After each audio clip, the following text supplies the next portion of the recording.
In the 1840s, the father of the electric clock, Alexander Bain, powered machines and transformed plant growth with this trick until the technology vanished without a trace. Today, almost nobody questions why. What really happened to the Earth battery? And could using it double your harvest, right under the nose of Big Ag? The answer begins where electricity meets dirt, and nothing in your garden will ever look the same. In 1841, a Scottish clockmaker named Alexander Bain filed a patent that would quietly rewrite the rules of electricity. Instead of relying on expensive chemical batteries, Bain buried two plates, one zinc, one copper, into the damp ground and linked them with a wire. The result was a steady current, drawn not from acid or salt water, but from the earth itself. This was not a parlor trick or a fleeting experiment. Bain's setup powered the world's first electric clocks, their pendulums swinging with energy coaxed from soil. His patent, British patent number 8763, described how two plates of different metals placed in moist earth could drive gears and electromagnets, with no need for winding or refilling. The earth, Bain realized, was its own battery, one that never ran dry. Bain's earth battery was not just a novelty for the workshop. It found its way into the heart of Victorian telegraphy, where the need for reliable, long-distance power was growing fast. Telegraph stations across Britain began to use buried copper and zinc plates to send signals over single wires, with the soil itself acting as the return path. This earth return method, inspired by earlier experiments in Germany, let operators stretch lines farther and cut costs. In Hyde Park and along the Edinburgh to Glasgow Railway, Bain's buried plates delivered a clean, low-voltage current, often around 1 volt per cell, enough to mark paper tape at speeds that left rival systems behind. These installations were not just theoretical. Engineers documented how aligning the plates north to south and driving the zinc deeper into the ground could boost output. Damp soil worked best. Dry ground meant the current faded, and the system needed careful tending. But when conditions were right, the earth battery ran for months without interruption. Bain's own notes and patent petitions from 1841 to 1843 describe a technology that was both simple and profound. Electricity harvested from the chemistry of the ground, harnessed by nothing more than scrap metal and water. Other inventors soon followed Bain's lead. United States patents from the late 1800s, like those of Daniel Drawbaugh and George Diekman, expanded on the idea, chaining multiple earth batteries together to boost voltage for clocks and telegraphs. The core principle never changed. Two dissimilar metals buried in moist soil could turn the ground beneath your feet into a silent generator. In an age before power grids, this was a revolution hiding in plain sight. Bain's earth battery quietly powered the Victorian world, ticking away in back rooms and under railway embankments. It proved that the earth itself was alive with current, waiting to be tapped. The story of what happened next, how this technology faded from view, starts with a simple observation. Wherever these metal plates lay hidden, something strange began to happen in the soil around them. Reports began to circulate among telegraph workers and local farmers. In the damp fields where copper and zinc plates sat buried beneath the grass, something odd was happening. Telegraph lines buzzed quietly overhead, but it was the ground itself that drew attention. A line of grass running between the hidden plates stood out, darker, thicker, and taller than the patches just a few feet away. There were no fertilizer sacks, no secret compost, just the silent presence of two metals and the slow seep of current through the earth. No scientific paper captured these changes. Instead, the story moved by word of mouth. A station master in Yorkshire pointed out the lush strip running alongside a buried telegraph return. A groundskeeper in Essex joked that the grass seemed to know where the wires lay. The pattern repeated itself across muddy embankments and country lanes. Wherever the ground carried a steady current, the plants nearby looked healthier and more vigorous, as if they had found a hidden advantage. Decades later, a Connecticut physician named George Starr White took notice. White was no ordinary country doctor. He spent his career chasing the invisible forces of nature, convinced that electricity in the soil could unlock new possibilities for farming. In the early 20th century, he began to promote the idea that natural earth currents, what he called telluric electricity, could be harnessed to boost crops. His lectures and pamphlets described experiments where weak currents channeled through the ground seemed to spark life in tired fields. White's claims were bold, but he was careful not to promise miracles. The evidence was scattered, a patch of greener corn here, a row of beans that ripened early there. Most of what he offered were observations and questions, not hard numbers.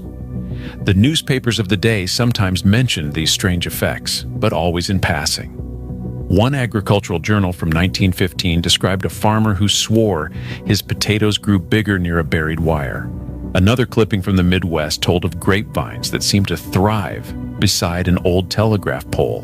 The pattern was always the same. No controlled trials, no official endorsement, just a persistent rumor that something in the soil was quietly feeding the plants. For many, these stories were little more than folklore, but for experimenters like White, they hinted at a hidden layer in the life of the soil, a connection between electricity and growth that science had yet to explain. The question lingered, was the earth itself nurturing these plants, or was it all a trick of the eye? The search for a real mechanism, something that could turn these scattered reports into a repeatable method, would come next. Copper and zinc, when placed in moist soil, do more than just sit quietly underground. They trigger a chemical reaction that turns the earth itself into a living circuit.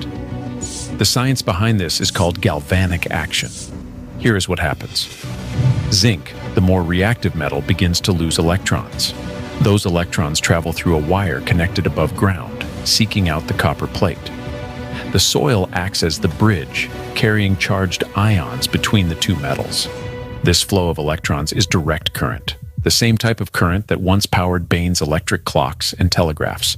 But in the ground, this current does something else entirely. At the microscopic level, the zinc plate acts as the anode. It gives up electrons and slowly dissolves, releasing zinc ions into the surrounding soil. The copper plate, the cathode, receives electrons and helps complete the reaction. The soil's moisture is essential. Water molecules, along with dissolved minerals and salts, enable ions to move freely. Without enough water, the current sputters and dies. In the right conditions, moist, slightly acidic soil, the voltage between copper and zinc can reach about 0.8 to 1.1 volts. It is not much, but it is enough to set off a chain of changes underground. This weak but steady current starts to break apart chemical bonds in the soil. Nutrients that were locked up as stable compounds, phosphates, calcium, potassium, begin to shift. The process is called electrolysis. As ions migrate under the influence of the electric field, some become more available to plant roots. It is as if the battery is unlocking a pantry that was always there, but sealed tight. Plants, it turns out, can sense this voltage. Their roots are not just passive straws sucking up water and minerals. Decades of plant physiology research have shown that roots actually respond to electric fields, a phenomenon called electrotropism. In controlled lab experiments, roots bend and grow toward the cathode, the copper plate, when exposed to even tiny voltage gradients. Some studies show that roots can detect fields as weak as 1 millivolt per centimeter. The effect is subtle in the wild, but in a garden with copper and zinc plates, the roots are drawn into the zone where nutrients are most mobile. The result is a double boost, more available ions in the soil, and roots that actively seek them out. This is not magic or wishful thinking. It is a documented response in plant biology. The field strength in a typical earth battery setup, about 0.5 to 1 volt across a few centimeters, matches the levels used in laboratory studies of root electrotropism. The current also changes the soil environment in other ways, shifting microbial populations and even altering pH near the electrodes. In the best conditions, gardeners and experimenters have measured voltage with a simple multimeter, proof that the system is working, even if the changes are invisible to the naked eye. The mechanism is simple, but the effects can be dramatic. With copper and zinc acting as silent partners underground, the soil becomes more than a medium for roots. It becomes an active player in the life of the plant, channeling energy and unlocking resources that would otherwise stay out of reach.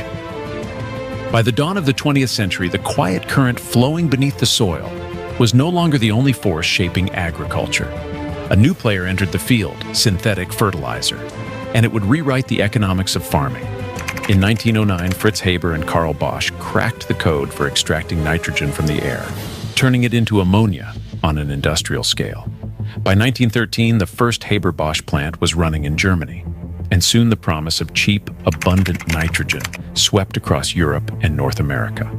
What once took years of crop rotation or tons of manure could now be achieved with a single bag of white crystals. The fertilizer industry did not just sell a product, it sold a new way of thinking about soil. Advertisements from the 1920s and the 1930s promised record harvests and effortless abundance, all for the price of a season's supply. Agricultural bulletins, backed by government agencies like the USDA, began to promote what they called NPK, nitrogen, phosphorus, and potassium, as the essential trio for modern farming. The message was simple. Healthy soil was not something you nurtured over years, but something you could buy, spread, and repeat. Farmers, faced with the pressure to feed growing populations and compete in national markets, saw the appeal. Synthetic fertilizer was reliable, measurable, and most importantly, repeatable. Each harvest meant another sale. The economics favored products that ran out, not systems that ran forever. Where an earth battery needed only 2 scraps of metal and a bit of wire, the new model turned nutrients into a subscription. A permanent installation, like Bain's buried plates, required a one-time cost and offered no recurring revenue. But a bag of nitrate or phosphate guaranteed a customer would be back next spring. The shift was more than technological. It was cultural. Farming journals from the 1930s are filled with testimonials for chemical brands, side-by-side photos of towering corn and lush wheat, all credited to the latest blend. By contrast, the old stories of electric soil and buried plates faded into the background. USDA bulletins from the late 1920s dismissed electroculture outright and called it a curiosity with no practical value for the modern farmer.